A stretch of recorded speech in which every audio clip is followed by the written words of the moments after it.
Hey everyone, this is Jay Monique with Reality Intercepted, and we are joined by Chef Ryan Rondeno. How are you doing today? Good. How you doing?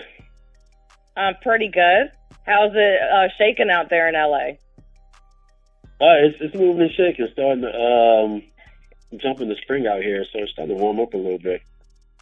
Oh yeah, same thing here in Florida. hmm Good, good.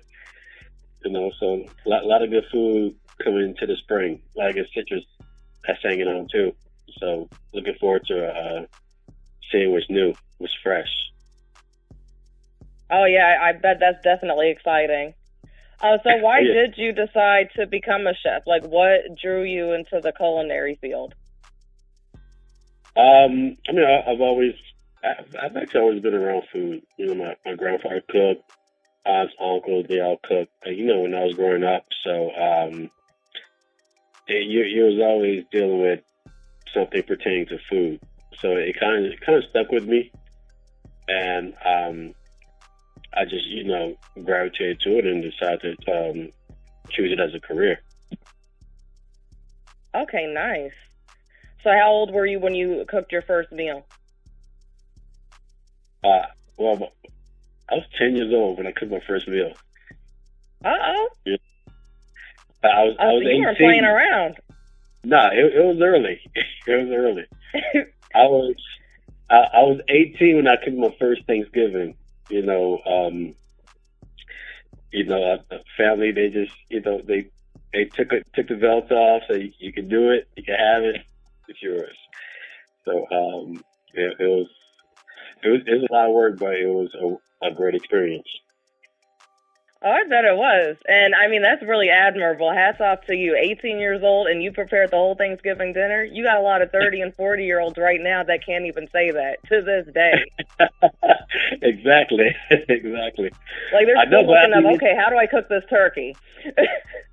that's true. That's true. I mean, but it kind of brings to, like, I guess, the old days. I don't know if I want to say the old days, but where some people used to cook turkeys for like 5 and 6 hours, and you sitting there like, okay. I mean, you can cut down the time because there's other techniques you can use to really hold in the moisture and have a perfect turkey. What's your technique for having the perfect turkey? Well, I had different ones. Um, well, one my favorite, still my favorite is turducken. That's always gonna be my favorite. But that's been a great one. I've actually confited turkey, so I've actually confited in like duck fat, which is bomb.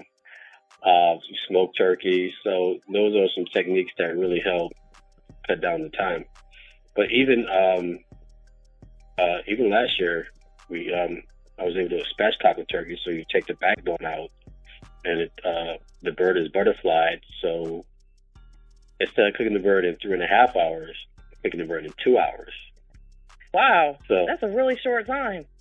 it's a really short time, but the bird is perfect. It's flavorful. It's perfect. It's cooked evenly, and yeah, actually, anything better. Wow, that's crazy. So somebody could put in that bird at 3 o'clock in the afternoon and dinner's still ready at 5. I'd say, well, you would have to put it in at 2:30 because you still have to have the bird needs time to rest too. So just like a steak needs to rest, chicken needs to rest, turkey needs to rest also. So the juices don't flow out the bird, and you end up with a dry bird. So those are some things to look out for. Okay, okay.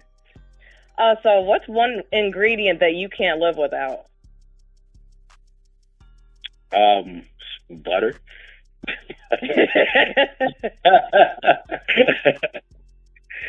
I think butter is so versatile. I mean, it's used in so many ways. I mean, a lot of people look at it as being a fatty thing, but it really isn't. It's how you use it, how you incorporate it, desserts, savory dishes to really maximize, get you full flavored dishes. Oh yeah. And you know what? I noticed a taste difference between using butter and using like regular oil, like vegetable oil. I definitely noticed a Mhm. difference. It tastes better with butter. Oh, of course, of course. I mean, butter versus vegetable oil, yes.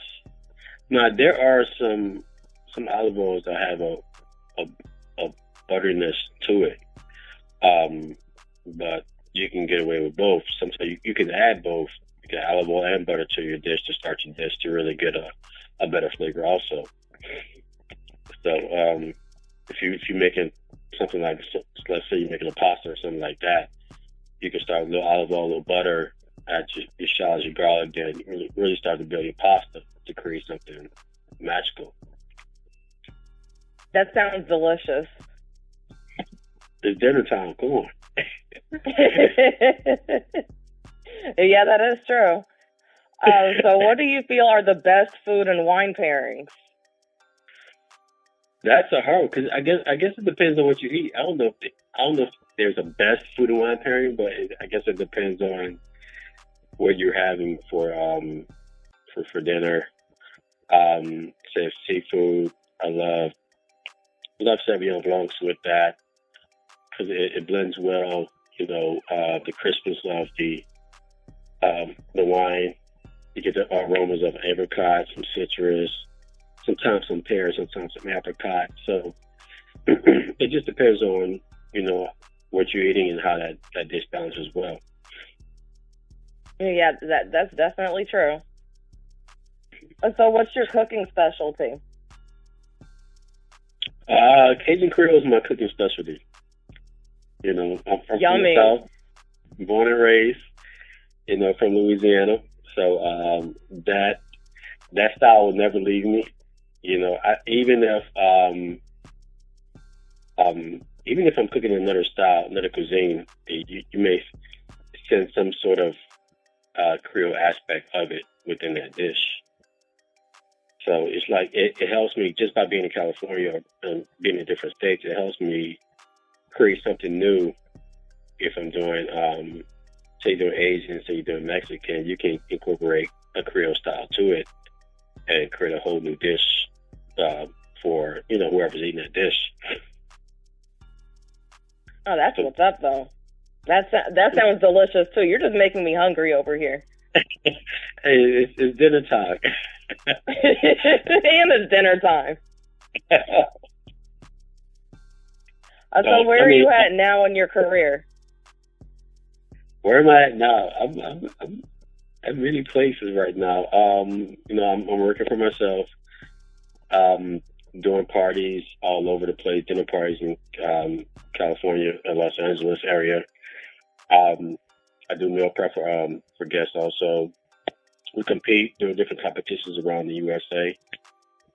I'm actually will be going to Trinidad in November to compete out there. So that's gonna be a fun trip. And That sounds I also exciting. I have a product line. I have my own line of rubs and seasonings for everyone to enjoy. Please pick it up. So you can be a chef in your own kitchen if you're having trouble not knowing what to put on a dish, a protein, chicken, lamb, seafood, or even if you're vegetarian, you can use these spices to really complement those dishes as well. Oh yeah, because I want my food to taste like your food. And that's why you have to pick up the spices so you can have that. Oh, I'm looking at them right now. You got Nola Creole spice rub. You got ancho chili barbecue rub. You got citrus herb rub. Oh man, Yeah, we got this that. We have a this smoked sounding coffee. juicy. I have a Caribbean jerk, and I also have a gumbo rub. So those six is what I have going on right now. Nice. Now, will you be adding other flavors as well to your spice collection? I mean, it all looks nice now. Are you planning on adding other flavors too? I think down the road, eventually, I want to add three more. Three more. So those flavors haven't been determined yet, but that's the plan. So, and I also have an ebook out and I have a lot of t-shirts out too, so you can check those out. So if you can see that on my site as well. Nice. Oh yes, I see that. You have a shop on here, so you can get different things and different products on your website. Okay. That's correct. And right now we're in the process of creating a recipe app. So to get people ideas across the world, things that they can do differently at home in their own kitchen, because some people get tired of cooking the same stuff. From what I hear. Yes. And they ask me, like, what should I cook? So now you'll have an app to do that. Create your own dishes at home, whether it's seasonal, spring's coming up, summer's coming up, barbecue's coming up, so things like that, quick dishes at home. So a lot of different things, a lot of different varieties that people will be able to access.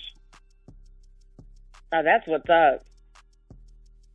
And that will definitely give people more ideas, just like you said, on different recipes. Because cooking the same thing, it does actually get boring. Like in my household, mostly it's chicken and salmon. Sometimes we'll have ribs every now and then and steak, but it's mostly chicken and salmon. Right. Well, and that can be tough too, because getting people to step outside their comfort zone is a tough deal. But you slowly introduce them to new things, and they'll become accepting to it. Oh yeah, I'm definitely going to be looking at those recipes and trying out different things and experimenting. Yup, I'm going to be chefing it up too. They're going to be like, girl, where'd you learn that at? Right, exactly. Because I actually have I have a friend that comes down, so we're always cooking here, showing him different things, different pointers. So he's becoming a better cook within himself. So he's able to step in his own kitchen and cook things that he wouldn't have the confidence to cook before. So that's what I want the app to do: give you confidence to cook things you haven't cooked before. It could be the simplest thing, but you may feel intimidated by it, but you'll approach it in a different way. Right. So where do you want to be in the next 5 years? I think that the next goal, for me, I do want more products. I do want a pot line, season line, knives, things like that. That's a goal. A restaurant's a goal. Having a restaurant's a major goal of mine. It's just a matter of when it's the right time. So I think, like, mentally you're ready, but it's just going through the preliminaries of finding the right place, the right location, all those things to really make it work, to be consistent for, to have success. So those things are what I'm looking at. Okay. And for the restaurant, when you decide to open it, did you have a location in mind? Would it be LA or would it be somewhere else? No, I was starting in LA. Start in LA, then work my way to other cities. Okay, that's what's up. And a lot of people are out in LA, a lot of celebs, a lot of public figures. LA is just bumping. LA is bumping right now, They and not just on that forefront, but even on the restaurant side, you see so many restaurants coming forth. So it gets hard to keep up and try new things, because so many restaurants are just coming left and right. So you I can imagine. Yeah.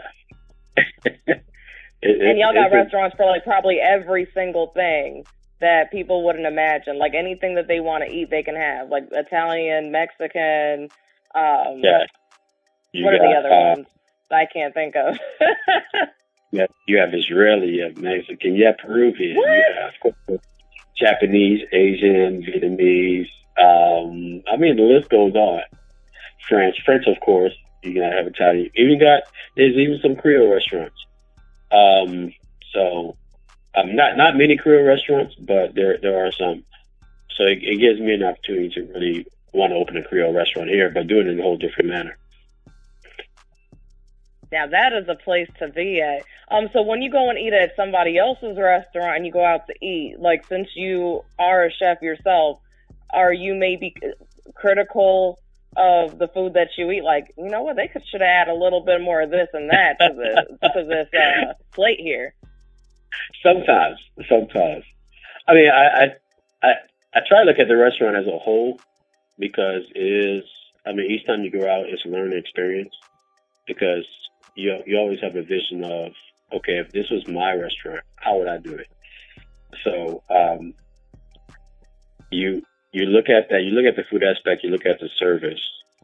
You know, sometimes the service more than the food, and you really want to determine, you know, what's your feedback on it. So what could they do better? So that's how, you know, when I go out to eat, that's how I really approach a restaurant. I don't blame you. I'm not even a chef, and when I go and eat at some restaurants, I'm even thinking like, okay, you know what, they could add a little bit more to this chicken. I mean, they could, you know, it's like you could put, you know, put something on it, you know. Yeah, put something on it. But I mean, but that I mean, that's the thing too. I think, you know,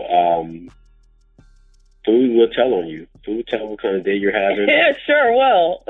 You know, so they'll tell the whole story. Whole story. So you really have to, you know, whatever you do, block it out and really put your best foot forward. So to, you know, to keep the passion and consistency alive. So those are things that I look at. And even when I'm doing dinner parties myself, that's the way I approach it. You know, like it's every dish like it's your last. So you really have to bring it 100% all the time. Right. I definitely agree.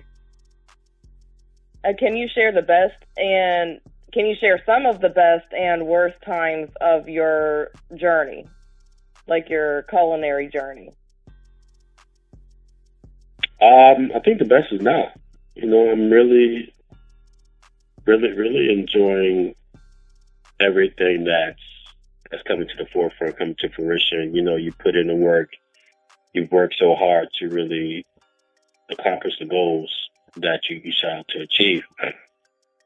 You know, and this would be towards anyone, not just cooking, but whatever industry you're in. If you put in the work, you know, it'll show itself. So, and that's what's happening now. You know, I think the worst time is just, I don't know if I'll call it the worst time, but it's a learning experience. When you're just starting, when you're just getting your feet wet, you know, you really don't know what to expect day by day. So you have to really take your time. I mean, you get yelled at, you get cussed out, you get all these things that's happening to you, cutting yourself, burning yourself. But it's for a good purpose. It's to mold you into the chef that you're supposed to be. So I mean, right. I don't think there ever be a worse time. It's just a learning experience. Right. True. And so I see that you've been chefing it up for celebrities as well. So what was the feeling when you landed your first celebrity client?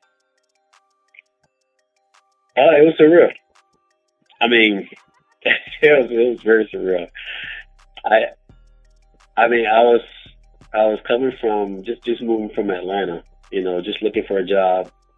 The recession hit, Atlanta hard, so you really couldn't find a job. So you start to look in other places, and I stumbled upon this job in LA, not knowing it was for Will Smith. So I was sitting there like, okay, this is interesting. I wouldn't have thought of this in a million years, but I would approach it, you know, the way I approach any other job. So that was probably the best moment. You know, learned a lot from them in many ways. I think some of the memes you probably see online, I've heard in person. So the lessons that are taught, you know, you learned a long time ago, I was able to apply into my life. through them to really excel and be a better person and also a better chef. That's what's up, though. And I'm pretty sure you were so excited when you first got your celebrity client. Like, is this really happening right now? Right. That was my thought. You know, I had to play it cool, but you know, those right. were my thoughts. I don't blame you. Those like, man, is this for real? Like, you know, because everything was happening like, so yeah, fast. it's only Will Smith. You know, I'm only cooking for him. Right. Exactly. You know, I think, it was just crazy. I mean, during that time, so many things happened so fast. It was just like, okay, let's take it all in and make it the best situation possible. You know, within that, with working with them, you know, you're able to meet so many other people within that realm, and it just moves you forward. You know, so now when you're out, everybody knows who, you know, knows your style of cooking, knows your style of food, and you know they're able to gravitate towards that. Right. True. And is this something that you expected? Like, it seems like you're at the top of your game right now and that you're one of the top chefs in the country. When you first started your career, is this something that you foresaw already? I mean, you see these things all the time. You see, I mean, you have to manifest what you believe in, and you know, your path may not be another chef's path or another person's path, but you have to look in your mirror and believe in yourself and believe that what you set out to do, you'll be the best at what you do. So, I mean, if I'm at the top of my game, yes, and do I have a long way to go? Yes. So you really, you know, always pushing myself to be greater than what I am now. Oh yeah, definitely. So what advice would you give for an upcoming cook who wants to enter into the culinary field and become a chef? The advice I'll give to a young cook now, learn as much as you can. Constantly research. Because even if you're in school or even if you're working at a certain restaurant, they're not going to cover everything. So while you're learning stuff in those atmospheres, still research the things that you don't know, things that you want to experience. You know, cook at home, try new things, try new restaurants, see what other chefs are doing. So you can establish a realm of what you want to be. You know, you may want to start in pastries, maybe, but at the end of the day, that may not be for you. You may be a chef as a whole. So you really have to find your identity in the culinary industry. And tell everyone where they can find your spices and your recipes, menus, and T-shirts and things like that. Yes, you can find you can find me at well, of course you can find me on Instagram at NolaChef212 or Rondeno Culinary. You can find myself, the things that I do, the parties, the products on my website at RondenoCulinaryDesigns.com. I'm on Facebook at Rondeno Spice Collection or Rondeno Culinary Designs. I'm on Twitter also at Chef Ryan Rondeno. All right, y'all heard that, folks. Is there anything else that you would like to share? Just look forward to what we have in the future. You know, we have some great things coming, and I'm excited about that. And to just keep pushing forward to the greatness and being great at what we do. All righty. Well, thank you so much for joining us today for the podcast. Y'all really need to check out this website. I'm looking at this video right now. This food is looking delicious. I want some. One more thing. Follow me on YouTube. I have a YouTube channel, Chef Ryan Rondeno. So we post videos, cooking videos. So, you know, things that you want to learn, you want to do at home, it's right there for you. There you go. Check out that YouTube channel as well. You can't go wrong. All right. Thank you so much for joining us, and we'll keep in touch.